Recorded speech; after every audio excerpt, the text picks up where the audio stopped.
In a dark room, anything can happen. Explore the corners of your fantasy, find a stranger, and open up.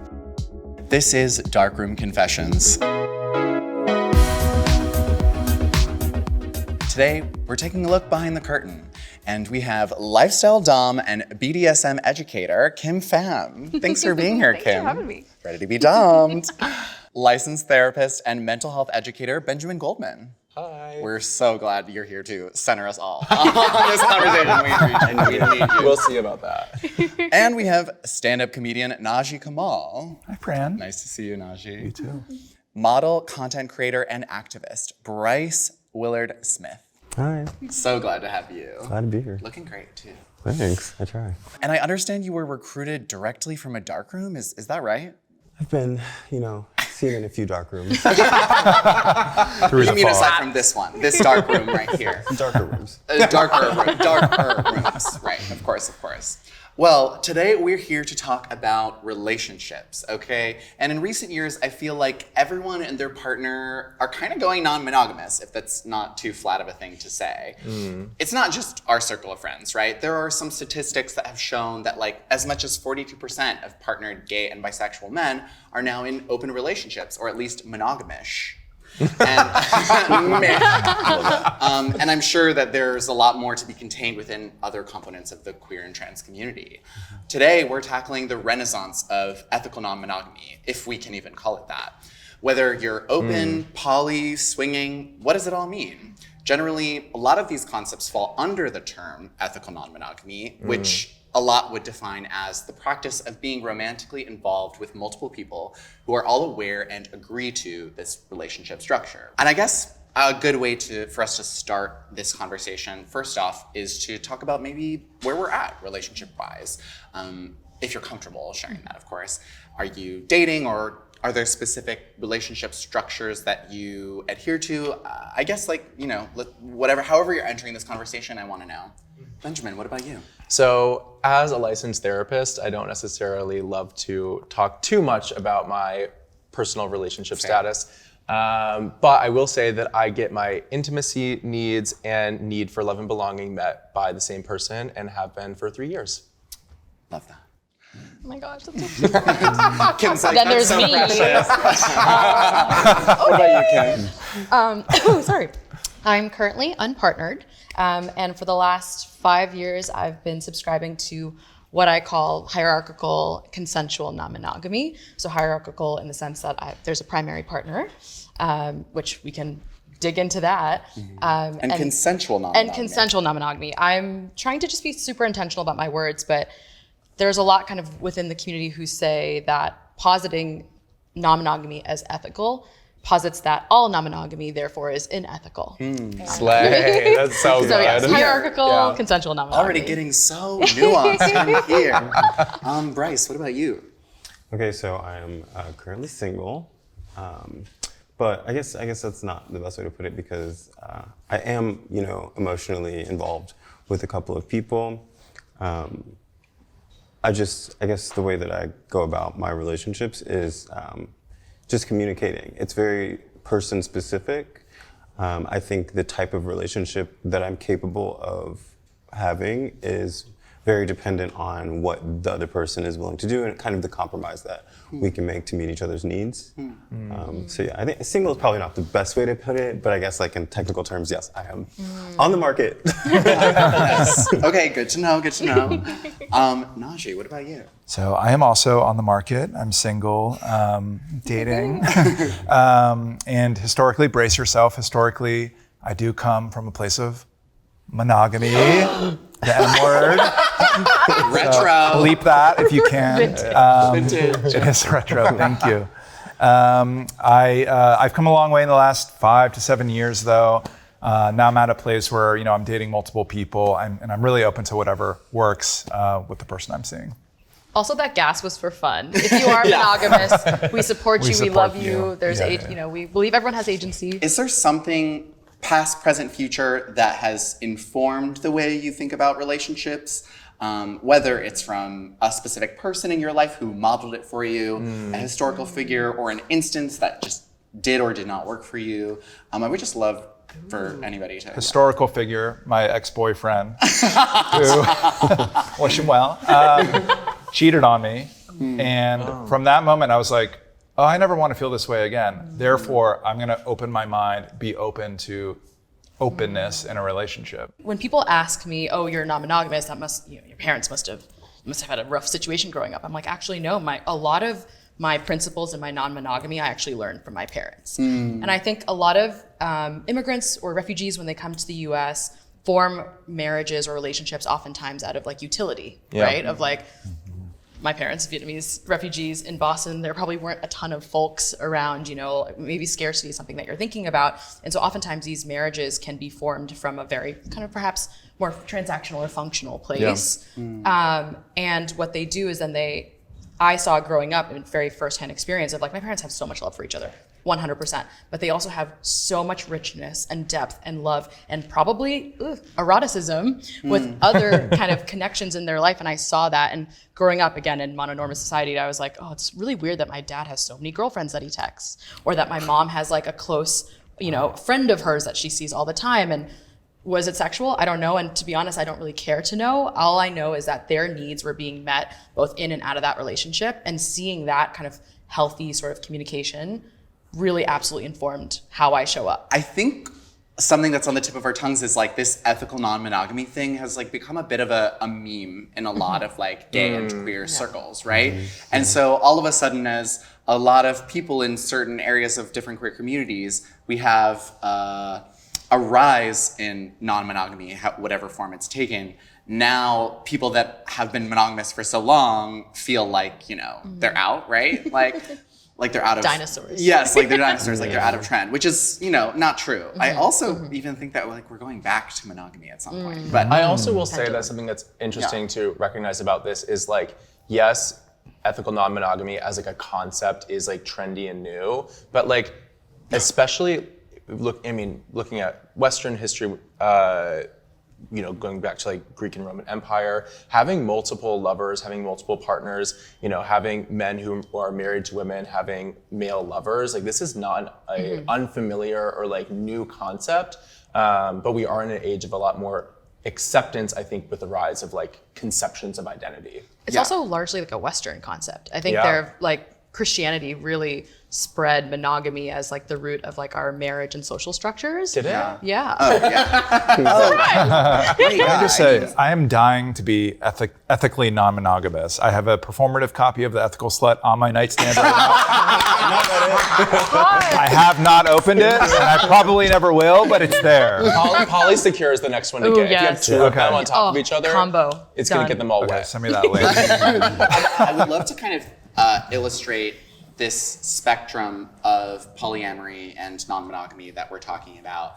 What terms have you used or previously used to describe some of your relationships? If there's like an example that you can give, whether it's monogamish or talking about your primary partner, talking about a polycule is another one we've talked about. I just kind of want to throw some terms out to paint a larger picture of what hopefully the viewer can go and Google and do their due diligence, This is me pushing up my glasses. That's cute. I low-key want to hear your perspective on terms because I feel like you like had a lot of them. Yeah. So I'm just gonna caveat that this is all like a deeply personal choice, course, and like we could go down the rabbit hole of like what's considered fully equitable, and and I think that those conversations are super important and necessary. But this is kind of Kim speaking as Kim. So yeah, I subscribe to hierarchical non-monogamy, which means that I am looking for a primary partner where our needs together are prioritized perhaps than like my connections and needs with other folks. I think for a long time, I felt a lot of imposter syndrome around being non-monogamous. I still don't self-identify as capital P poly, and I'm trying to work through that because I feel you. I felt like, when you identify as capital P poly, it's like, I don't know, it feels like this really big thing that I have yet to fully, I don't know if it's fully mine just yet. But a lot of folks posit them all as the same. So, a lot of these words, like concepts, are living and breathing and changing with us. A lot of folks Truly, do a like lot in of real shit. time. You Like, before literally- this video is even released, literally. it's going to change again. Yeah. But yeah, and I think sometimes when we start to enter into this world, we assume that there's like a gold star poly, which is the kitchen table poly. Everybody's equal, everybody's needs are met, it's constant negotiation. And I, for a long time, posited that as like the ideal. I was like, I need to work to get there. And then I think I realized through a ton of self-examination, lots of shrooms, lots of tears, Psychedelics. and I realized, like, you know what? These are kind of my own personal needs, and you could say maybe that's me being weak, me still being kind of one foot in the door in monogamous, kind of patriarchal world. But I know Yeah, that's kind what I of, was going to call you, actually. I'll meet you back after.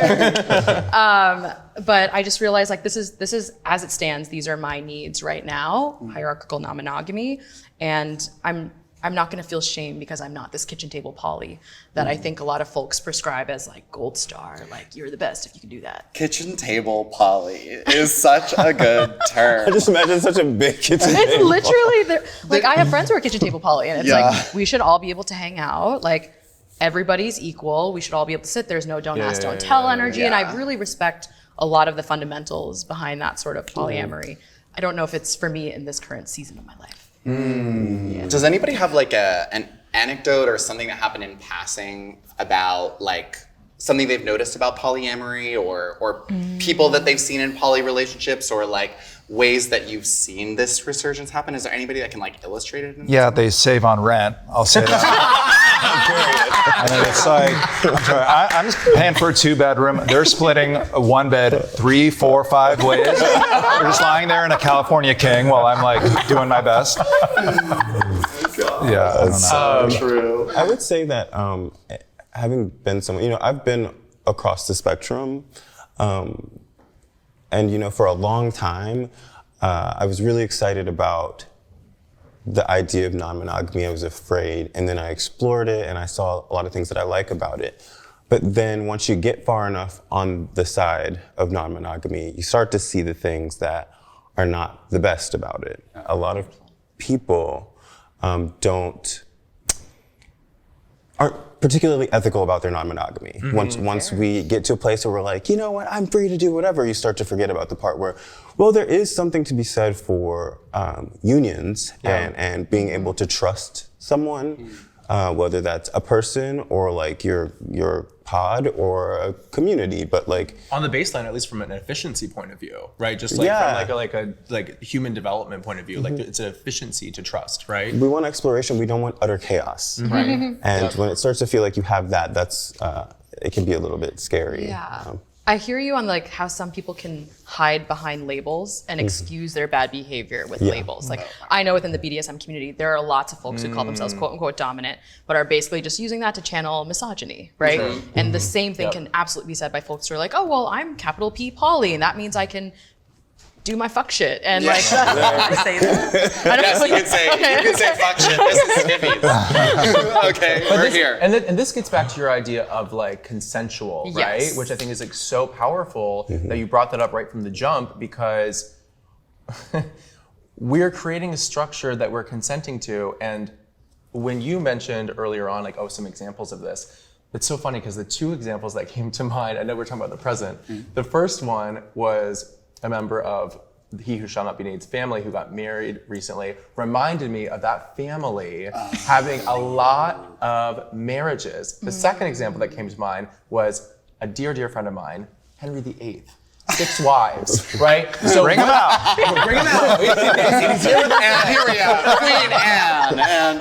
And why I mention these two, lowercase p powerful figures, infamous, is because in the past, we've conceptualized non-monogamy as totally fine if you have privilege and power, the 2 Ps, right?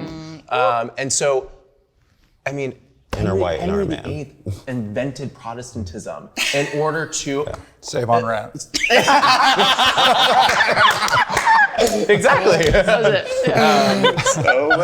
was it. I love the historical approach. Okay, I am also a nerd, and I'm in community with you here. Oh my God, I we're feel all such a nerds. line. Of course, my child. Okay, this is a dark room after all, so I think we're gonna get into the sex part of the conversation.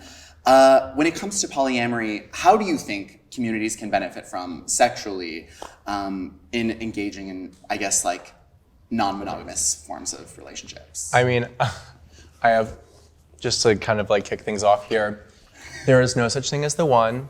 Right. There's no such thing as the one hole.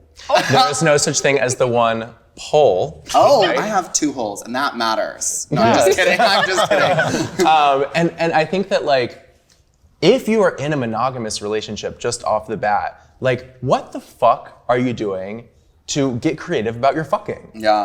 And like seriously, like This gets so boring. hello. God. Sorry. No, now you can jump in Say and more bring it about to that. and turn more about Stop. it. I do Yeah. actually like it. Yeah, is there something that you think, as you're kind of, you're in this like, you're in this moment where you're like scooting into polyamory, scooting into like what an open relationship can look like? I'll just say Fraternity X has ruined me. And associated properties. I'll say it's a lot easier to get Eiffel Towered when you are in a polycule. Oh, sure. It's true. The text thread's already there. The logistics are smooth.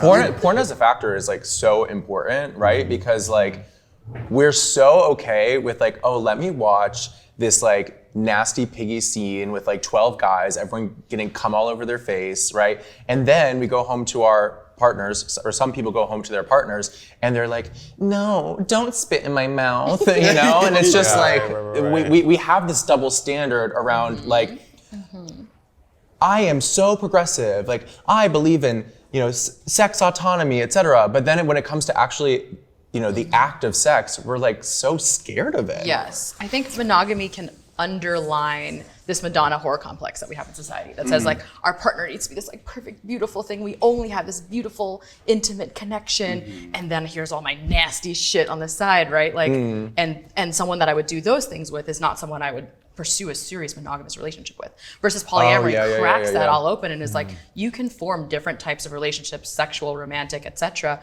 in so many different ways as long as there's consent, care, and communication. I think in my experience, Maybe not you. well, just from the many threesomes I've had with couples, I would say that there's usually one person that's a little hornier than the other. And honestly, if you plan to be with someone for a long time, why would you want them to like sacrifice their joy?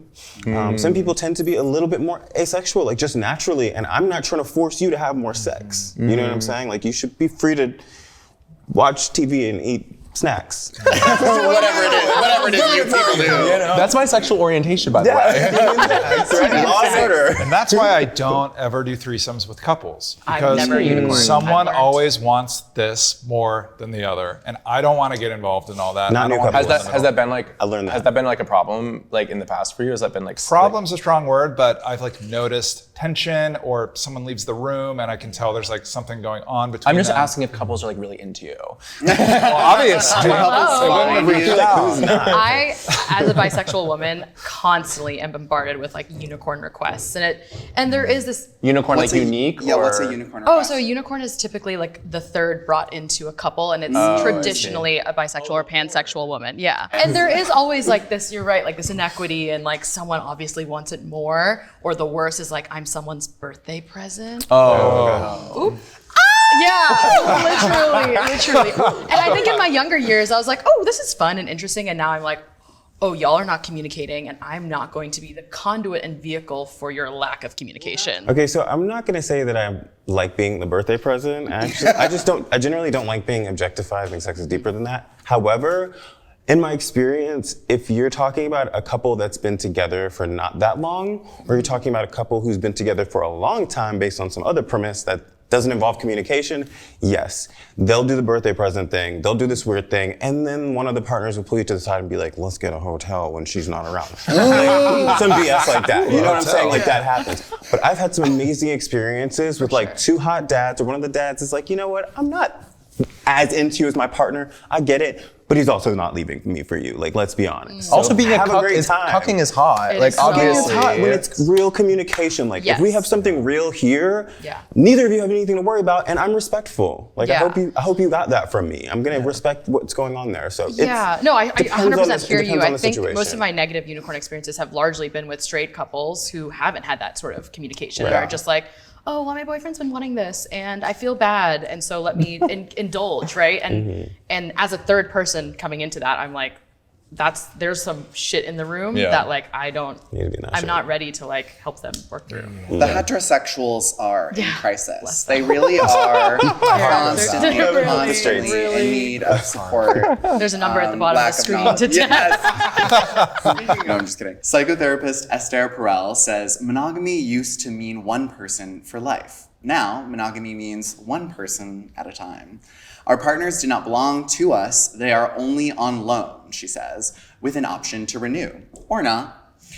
So open relationships can be great. Polyamory can be great. There's also this whole other side of the thing wherein it also complexifies how we think about relationships, how we think about engaging with a person. I also think, to be honest, a lot of people that try to practice non-monogamy of some kind just don't actually know what they're doing. You know what I mean? We've all been there. Yes, literally, myself included. And I feel like... What do I do with two cocks? Yeah. I think we figured that part out. I'll show you later. My point is, jealousy, judgment, insecurity, those are the things that beget from that, right? So I guess my first question for when this stuff crops up is, how do you see jealousy manifesting in some of these relationships? And can it ever be a good thing? Yeah, I mean, I have a couple of thoughts on this. The first thing I'll say is like, we can absolutely fetishize anything. And so fetishizing jealousy, number one, is hot. And number two, like, aside from just like fetishizing jealousy, we were kind of talking about this earlier, like when we're talking about play sex versus intimate sex, and just to be clear, right now we're talking about play sex, right? It is okay for us to take our real human experiences with consent, right, and with respect, and play with it, right? That's like what sex is really all about, right? Like we have this idea of a big, strong man and a little woman, right? Or like a big, strong man, and another big, strong man trying to dominate the big, strong man. I don't know. I don't know. Maybe those are the only maybe two. Maybe it's the porn I'm watching. The big, strong they, them. Dominating the other big, strong they, them. And I think that jealousy is a lack of communication, obviously, and a lack of creativity, right? Because you aren't putting in the work in whatever form of a relationship that you have to say, hey, this need isn't being met. I don't need it immediately right now, but like, let's play. I think that's easier said than done. Oh, 100%. I think that in my experience, jealousy usually says more about the person who's being jealous than the relationship. Same with insecurity.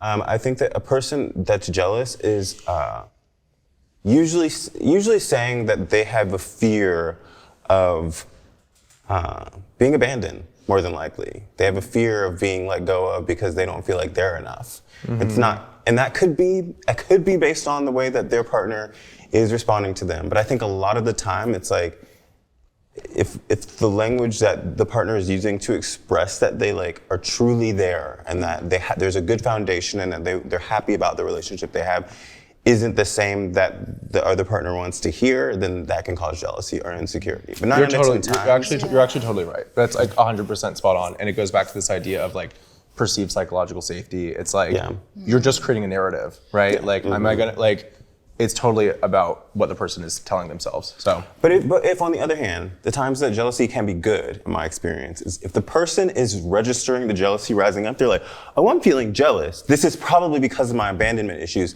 It's telling me that I really don't want to lose you. And I'm gonna own my jealousy. I'm not gonna project it onto you like it's something you're doing. I'm just gonna remind myself, wait, am I actually afraid of losing you? Are you actually showing signs that you want to leave me? You know, have you communicated your needs to this point? Am I like having some spontaneous regeneration of these fears? Yeah. And like, what work am I doing? What responsibility am I taking? And what do I need from you to remind me? Like, can I communicate what I need from you to help me know that you're actually here in this with me. Totally. Y'all are so much more philosophical and wise than the average person. Like, I do not handle jealousy this way. Can I come clean? Like, I am a jealous I'm with bitch. you, Easier Fran. said than done. Yeah, like, I I can will say be- it. But that's like 100% okay and 100% normal. I think Yeah. the goal isn't to remove jealousy. Like when we have these mononormative ideals that have been sewn into us, like literally into our DNA and into society, it's really hard to like unlearn it. So I don't think the goal is to get rid of jealousy. I think the goal is to like see it clearly, examine it. Is it, where is it coming from, and communicate through it. I don't think the goal is like, oh, I mean, maybe it is for some folks, and I love that for them. I think, is that realistic for everybody? Probably not. There's different kinds of jealousy too. There's like sexual jealousy, then there's like intimacy jealousy, which sexual jealousy, I mean, that's sort of where you're treating people. I mean, I love Esther Perel, but even her quote sort of implies that it's like a business contract that you own a piece of the person. And really, I think it should be less like a contract, more like a Moroccan bazaar where there's give and take, bartering. But I think my big fear with jealousy, and thank you for saying it's healthy to feel jealous, because I do feel jealous of intimacy. My fear is, what if this person falls in love with this other person?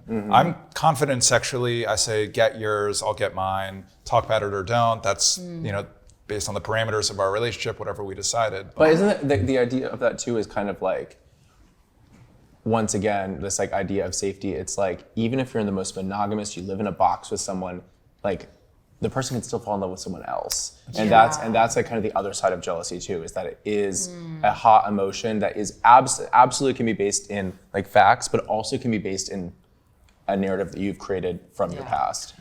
Yeah, and to that effect, honestly, I don't know if this is like the same as like what you're talking about, but like I'm gonna be way more jealous if I find out someone's been texting, somebody for like 3 weeks or whatever, and a lot less mad if you like suck their dick at a party. You know what I mean? Like I know I'm not the average person, but like in that kind of intimacy, I think is a completely different ballgame.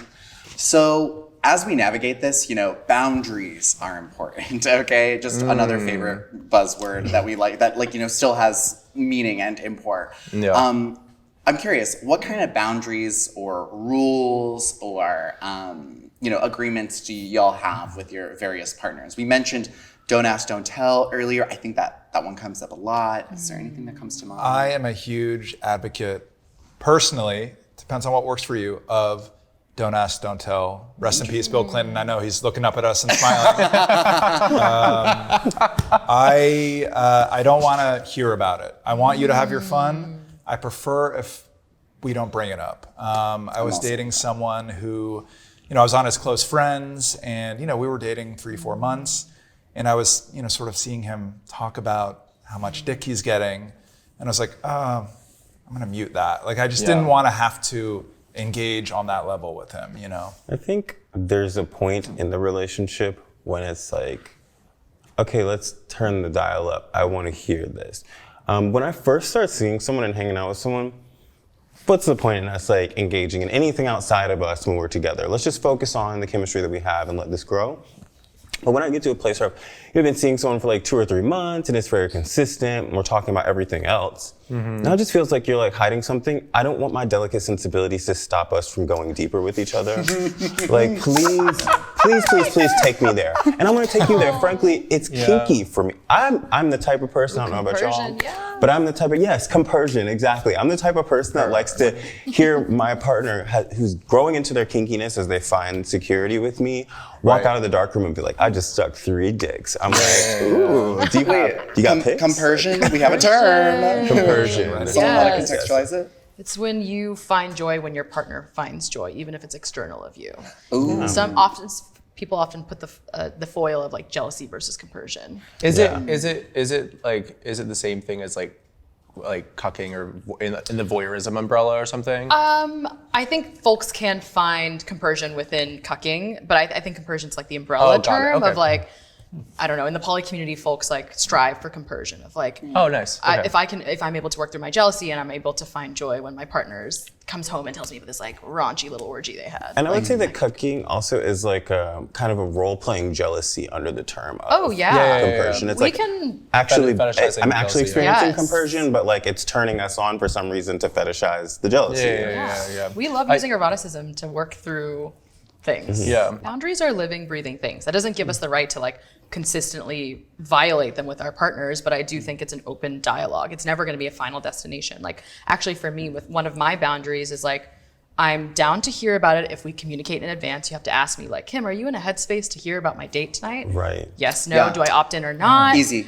And then one of my kind of like physical boundaries is like, I'm down for you to have fun. Obviously, we'll talk about sexual wellness and sexual safety. But something that I have is like, I personally don't love, one of my boundaries is I don't love for my partners, especially if we have a BDSM dynamic, to engage in that same BDSM dynamic with someone else. That's a total personal preference. That's a and great to some example people, of that, that yeah. might be like seem really rash. I'm like, go have all the vanilla sex you want. Missionary Yes. all day, love All that day. for you.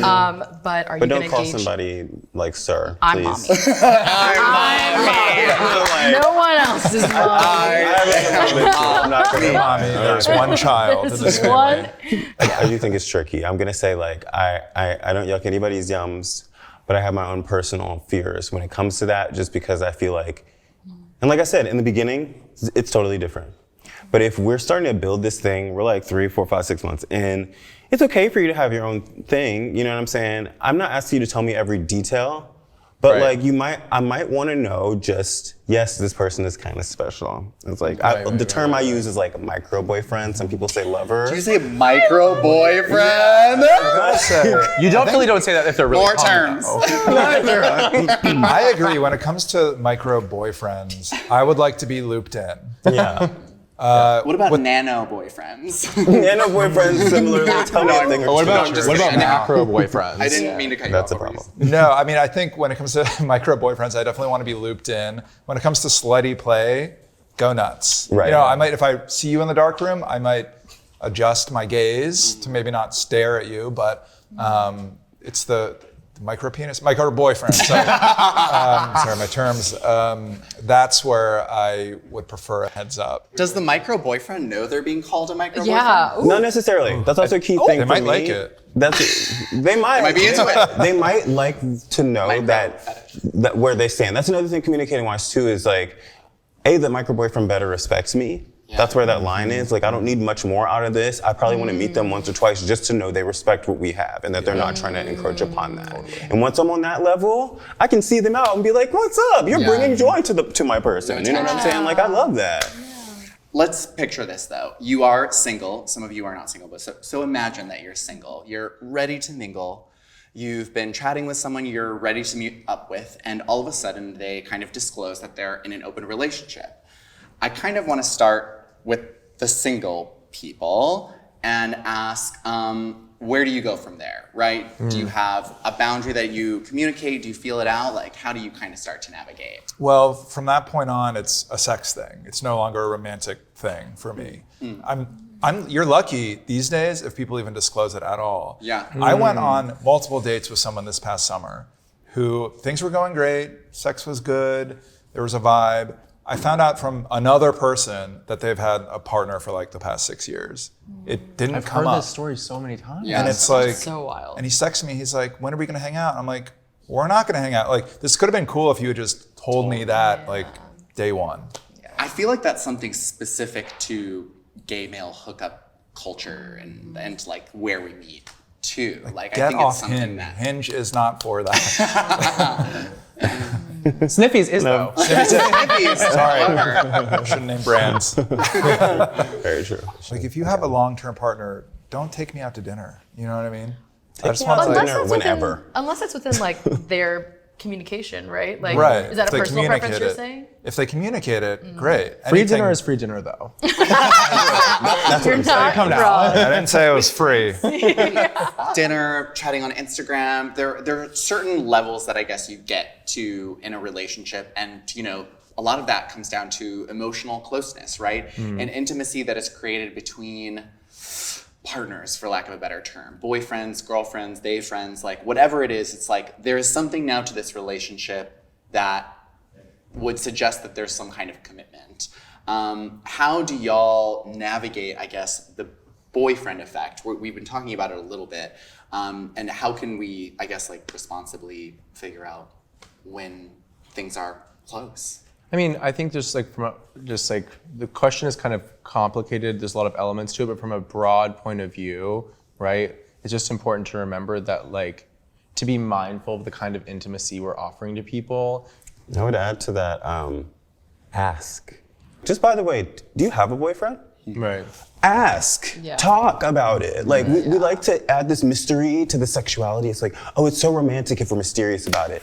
It's like, can we be past that? Like, And also- there's a time for that. I think your inflection is really important as well. You were like, do you have a boyfriend? It's like genuine curiosity, play, Yes. acceptance, not like, do you have a boyfriend? Or You know like- what I mean? Like, do you have a boyfriend? which is usually Tell me you don't have a boyfriend. yeah, tell me exactly. Also, like, let's be honest. If let's use the example of two gay men are having sex, you know when you're putting your love nut into them versus when you're like putting your seed into them. You know what I mean? Like, there's a big fucking difference, right? I actually would argue that there are definitely a lot of people that are accidentally or sometimes on purpose emotionally manipulative and are able to. I kind of honestly, I'm very guilty of love bombing people. I'm very susceptible to giving someone more intimacy that creates the kind of situation we're in. Our expectations are all of a sudden different from each other, and me not knowing that I've cultivated this emotional closeness on accident. Or without realizing it, have then created a precarious situation. We've kind of established that as queer communities, polyamory or ethical non-monogamy, consensual non-monogamy, whatever we want to kind of pull it into this bucket, it is becoming increasingly popular. I also think, if it's not too bold to say, that monogamy is also, coming back, right? There's always a counterculture, these things always cycle. What does the future of queer relationships look like to y'all? I'm curious, do you think open relationships are mainstream at this point?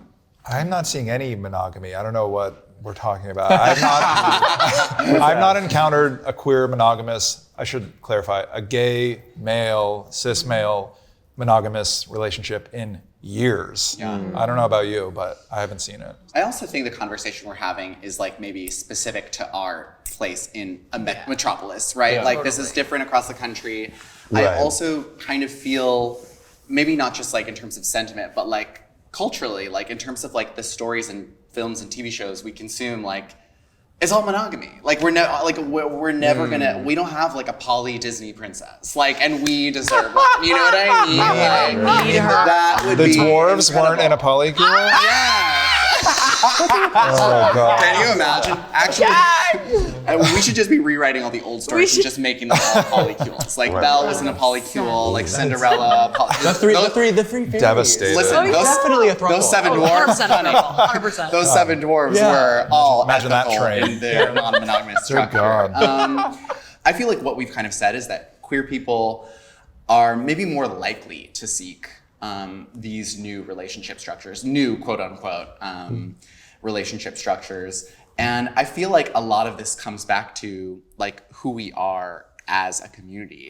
Why do you think we're so drawn to ethical non-monogamy, consensual non-monogamy? What I think about this kind of queer generation has done is that I think we've really examined how so many institutions in our lives are failing us, Yeah. like you said. And so why not question this other institution of very heteronormative monogamy? Why wouldn't that be kind of the next thing for us to really examine and question? Is that fully ours, or was that given to us or inherited by us, from society? And so it's just I really welcome it. My goal, I think our goal here isn't to make everyone non-monogamous. I think the goal is to have folks just question, is this really yours? I think we know what it's like to not be liberated. I think that we know from a community standpoint what it feels like to not be free to experience our joy the way we need to. And I think that as a response, we are more likely to seek relationships that are just more curious. We just have more questions, I think, Also, just really simply, it's efficient. 50% of marriages end in divorce, right? Right. So who the fuck are you kidding? If you're gonna subscribe to this monolith of a relationship structure, it's much more efficient to say, like, let's play in the sandbox, let's play in 50 different options of sandboxes and see what works for us. And it's a great way to meet people. Oh my God. It is a great way to make friends. It really is. It's true. All my best friends are exes of one Yeah. Or Fucking people is a that Former queer lover. handshake. frequented with in dark rooms. Oh, and I wanted to say that I don't think that this is just a queer people thing Yeah. either. No. Oh, I I have think a- when you live in the shadows or have been marginalized in some way, like you're just more likely to question the institutions that we've been given and figure out if it's yours or not. I mean, unless like some people lean into fear and become more likely to like do the whole monogamy thing. But some people not so. And I think it's like generational too. I would say like my little brother was discussing with me how he is like, doesn't mind if his girl does her thing, you know? Yeah. And I'm just Okay. like, I don't need to know any more about that. No, heterosexuals have caught on also. They have. So it's over, basically. Yeah, basically. The fun is over. It's all back to being That's why we're all monogamous. going to be monogamous again. That's what I'm saying. The homosexualization of America is upon us. It's happening. Even the straights are gay. It really comes full circle. It really does. Is there something that you think non-monogamous couples can learn from monogamous couples or vice versa? Definitely. Can you just replay this whole fucking video? Because like, Yeah. like it's I like seriously like talking to you guys, like what's come to mind for me is just like this is everything we've been talking about is the root of like what monogamous and non-monogamous people can learn from each other. Because when we pretend like a relationship is just a box and isn't something that isn't an exchange of information, not just within the couple, but within the couple in the context of their society or community, like that's really how we have fulfilling relationships. I think something that's been really helpful for me on my own journey is not viewing monogamy from a place of scarcity or not viewing non-monogamy from a place of scarcity. I think so sometimes we say like, oh, I'm not enough and that's why my partner needs to go find other things outside of me. When we reframe away from enoughness and posit more towards alignment, infinitely like you start to open up possibilities of course someone's not gonna be everything for me. And instead of me being like, oh, I'm not enough, it's like, oh, where maybe our needs or our desires are not aligned in this way in this season of our life.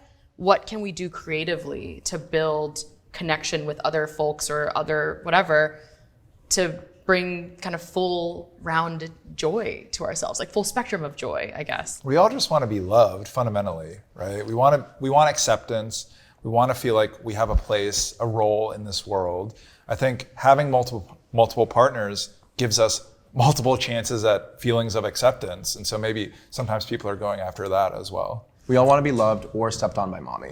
Right. Get in line. Which can be love. It all comes back to mommy. So from the bottom of my heart, I have to say I really have truly learned so much from all y'all's perspectives as someone who came into this conversation very fresh. So thank you for your crazy wisdom and also your sluttiness, which is always appreciated. This has been Darkroom Confessions. Until next time, stay curious.